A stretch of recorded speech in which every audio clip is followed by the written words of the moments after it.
প্রিয় বন্ধুগণ, জন্ডিসের চিকিৎসা হোমিওপ্যাথিতে অত্যন্ত ভালো চিকিৎসা আছে। এই ব্যাপারে যারা জানে না তাদের উদ্দেশ্যে আজকের এই ভিডিও উপস্থাপনা। তো জন্ডিসের হোমিওপ্যাথিক চিকিৎসা করতে হলে চিকিৎসার ফর্মুলা জানতে হবে, কারণ হোমিওপ্যাথিতে রোগের নামের উপরে কোনো চিকিৎসা করে না, চিকিৎসাটা হয় সিমটোমেটিক।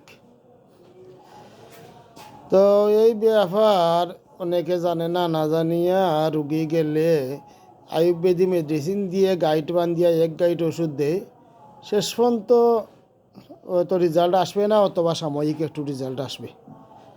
কিন্তু যারা হোমিওপ্যাথির ব্যাপারে গভীর সাধনা করে, হোমিওপ্যাথিকে সাধনার ধন হিসাবে গ্রহণ করে, তারাই জানে সিমটোমেটিক মেডিসিন দিলে কত সুন্দর রেজাল্ট আসে হোমিওপ্যাথিতে জন্ডিসের জন্য।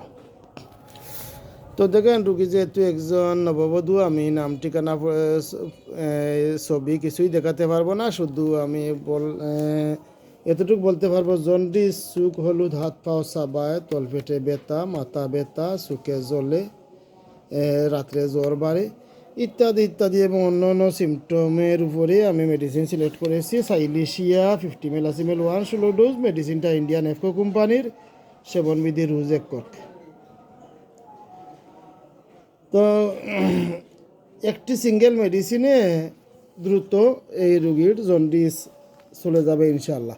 কিন্তু এক্ষেত্রে আমাদের হোমিওপ্যাথি ডাক্তাররা কী করে, এই মেডিসিন জানে না, না জানিয়া আয়ুর্বেদিক মেডিসিন দিয়ে গাইড বাঁধে, শেষ পর্যন্ত রেজাল্ট আসে না, অথবা একটু রেজাল্ট আসে, শেষ পর্যন্ত হোমিওপ্যাথির বদনাম হয় যে হোমিওপ্যাথিতে জন্ডিস ছাড়ে না।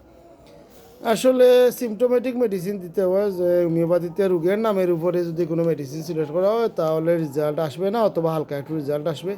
মেডিসিনটা হতে হবে অ্যাকুরেট সিমটোমেটিক, এবং অ্যাকুরেট সিমটোমেটিক মেডিসিন দিতে হইলে হোমিওপ্যাথির ব্যাপারে পড়াশোনা করতে হবে, গভীর সাধনা করতে হবে, এবং সিমটম সম্পর্কে ভালো একটা ধারণা থাকতে হবে।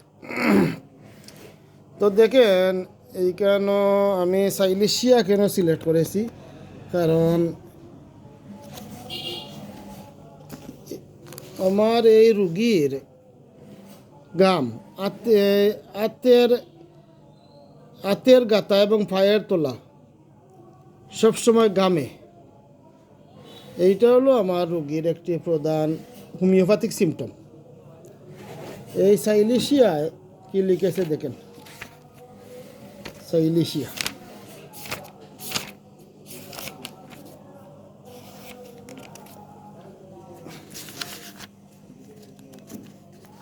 মাথায় ও পায়ের তলায় দুর্গন্ধ গাম এবং বাধাপ্রাপ্ত ঘামের কুফল।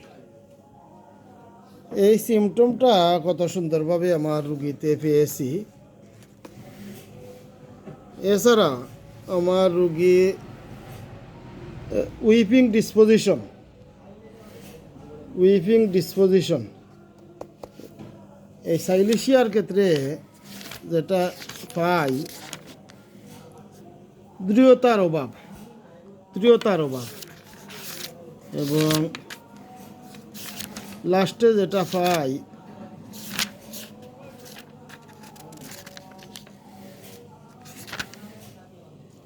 পালসেটিলা বা হিপারের ফর, প্রায় হিপারের ফর কিন্তু মার্কুরিয়াসের ফরে বা পূর্বে এই পালসেটিলা এবং হিপারের ফর প্রায়ই ব্যবহৃত হয়, মার্কুরিয়াসের ফরে বা পূর্বে ব্যবহৃত হয় না।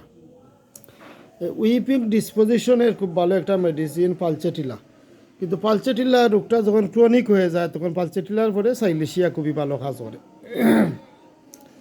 সেকেন্ড কথা হলো, এই যে সাইলিশিয়া রুগী শীতকাতর,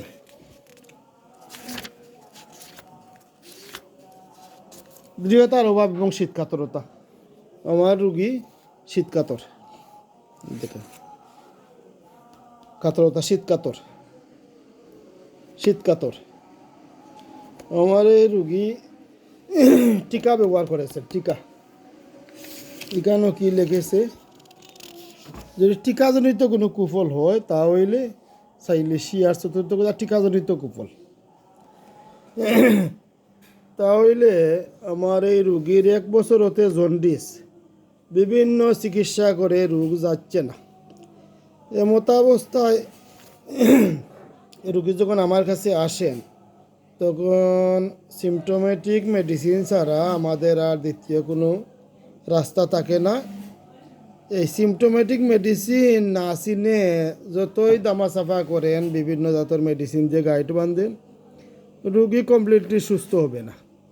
সাইলিশিয়া রোগী খুবই হালকা পাতলা থাকে, আমার রোগীর লেগেছে স্বাস্থ্য খুবই হালকা। তো ইত্যাদি ইত্যাদি মানে প্রায় প্রায় সবগুলা সিমটমই সাইলিশিয়ার সাথে মিলে গেছে। তাই আমার রুগীর একুরেট মেডিসিন সাইলিশিয়া 50 মেলাসিমেল 1 16 ডোজ রোজ 1 কর। আমি আশাবাদী এই মেডিসিনে রুগী দ্রুত সুস্থ হয়ে যাবে ইনশাআল্লাহ। তো প্রিয় বন্ধুগণ, আমার সকল হোমিওপ্যাথ বন্ধুদের প্রতি অনুরোধ এইটাই থাকবে, এইভাবে খুঁজে খুঁজে হোমিওপ্যাথিতে সিমটোমেটিক মেডিসিন দেওয়ার চেষ্টা করবেন, এতে যে কোনো রোগ দ্রুত সেরে যাবে ইনশাআল্লাহ। তো এই মেডিসিনটা হতে হবে ভালো কোম্পানির, বিশেষ করে ইন্ডিয়ান এফকো কোম্পানির মেডিসিন হলে সবচেয়ে ভালো হয়। তো এই সিমটোমেটিক ভালো কোম্পানির মেডিসিন পড়লে দ্রুত সমস্যার সমাধান হয়ে যাবে ইনশাআল্লাহ। যদি তা না চিনতে পারেন তাহলে বিভিন্ন জাতের মেডিসিন দিয়ে গাইড বানবেন, এতে রুগীর অনেকগুলো টাকা খরচ হবে, তার পাশাপাশি আপনার ও বদনাম হবে, কারণ রুগী যখন দ্রুত রেজাল্ট পাইবে না, অনেকগুলো টাকা খরচ করে রুগীর দ্রুত রেজাল্ট পাইবে না, স্থায়ী কোনো রেজাল্ট পাইবে না, তখন আপনার বদনাম হবে, হোমিওপ্যাথির বদনাম হবে এবং বিশ্ববিখ্যাত চিকিৎসা বিজ্ঞানী হ্যানিম্যানকে কলঙ্কিত করবেন। তো প্রিয় বন্ধুগণ, আজ এই পর্যন্ত হোমিওপ্যাথিক সিমটোমেটিক মেডিসিন বিভিন্ন রোগের কিভাবে দিতে হয় তা আমি একটি জন্ডিস রোগী দিয়ে বুঝাইলাম। সবাই ভালো থাকেন। আসসালামু আলাইকুম।